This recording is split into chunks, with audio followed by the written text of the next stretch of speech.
Thank you all for coming. I know this has been a tough week. We've heard some terrible news, but just like always, we'll get through it. We've done it in the past 2 years.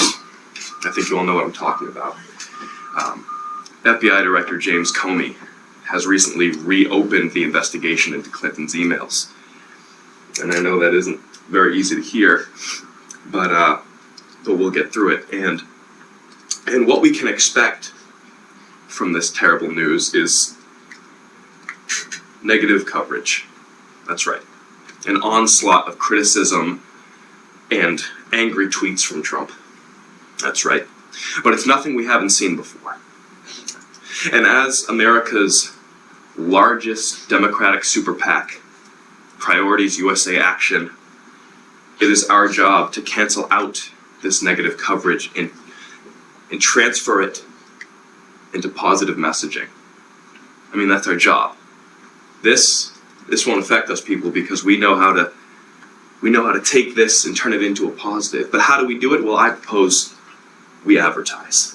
But not only advertise, I say we advertise with music. And there are certain songs that will reach the key demographics that we need to hit. I'm going to propose 3 to you today.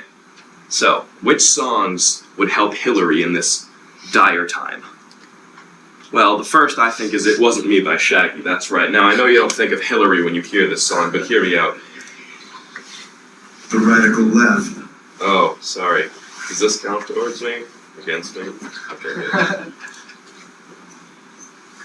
The sound's off. Yep. But she got me on the counter. Wasn't me. Saw me banging on the sofa. Wasn't me. I even let her in the shower. Wasn't me. She even put me on camera. Wasn't me. Saw the marks on my shoulder. Wasn't me. Heard the words that I told her. Wasn't me. Heard the screams get louder. Wasn't me. She said I really was over. The eyes of me. Gonna tell, I'm sorry for the pain that I caused. I've been listening to your reason. It makes no sense at all. Okay. Oh, there we go. Okay, so clearly a very strange choice, but it's going to work. And why? Because this song came out in 2000, so clearly this song is going to hit key demographics, such as people in their late 20s to mid to early 30s. That's what I'm thinking this song will hit. That's the audience there. Another thing about this song is repetition. As you all know, it wasn't me. They just keep on saying it, and there's a reason for that. Every good orator knows that repetition is one of the most powerful rhetorical skills you can use. MLK did it. Now we all know that he has a dream. Okay. Now, if we use this in our campaign, people will disassociate the emails with Clinton. It wasn't me, it wasn't me, it wasn't me, and it'll just build up in their head until finally they say, what emails? At least that's my theory. All right, next up we have Frank Sinatra. That's life. Okay.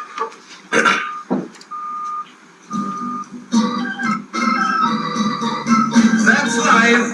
That's love. That's what all the people say. You're riding high in April, shot down in May. But I know I'm gonna change that tune. When I'm back on top in June. In and around. I've been a puppet, a pauper, a pirate, a poet, a pawn and a king. I've been up and down and over and out, and I know one thing. All right. Frankie Sinatra, always good in the morning. Okay, so what audience does this hit? Well, a very strategic one. Frank Sinatra is popular with literally everybody, unless you have terrible music taste. But this primarily hits people 40s, 50s, 60s, and up.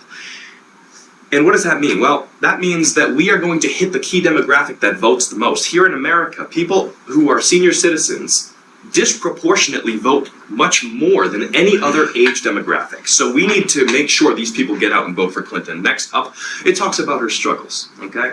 Right in the beginning it says, flying high in April, shot down in May.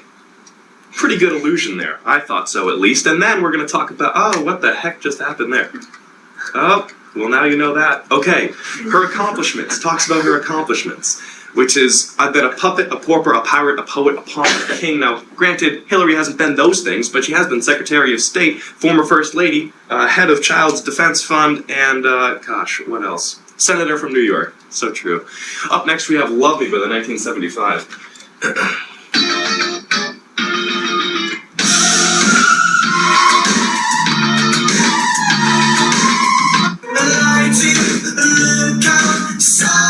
Sometimes I'm just with my friends online, and there's things we like to change.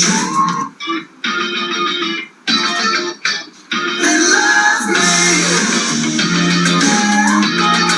if that's what you want to do. I love that song. Alright, so the audience here, I'm thinking it's people from 18 to 25, people who know who the 1975 is, and we need to really invigorate that base, because what we've seen is that a lot of people in that age group are more for Bernie than anything else, so we need to get them on our side, not to mention it's topical. In the song, he says, I'm just with my friends online, kind of like how Hillary was when she was typing her emails.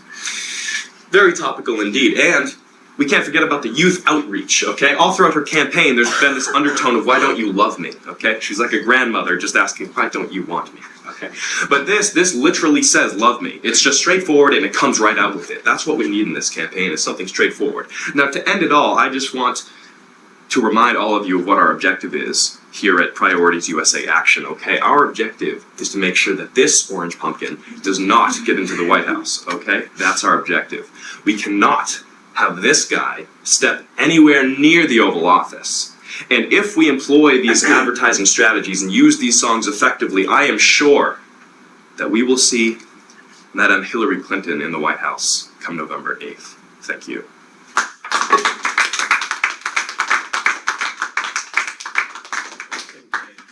If you could hit the record button again.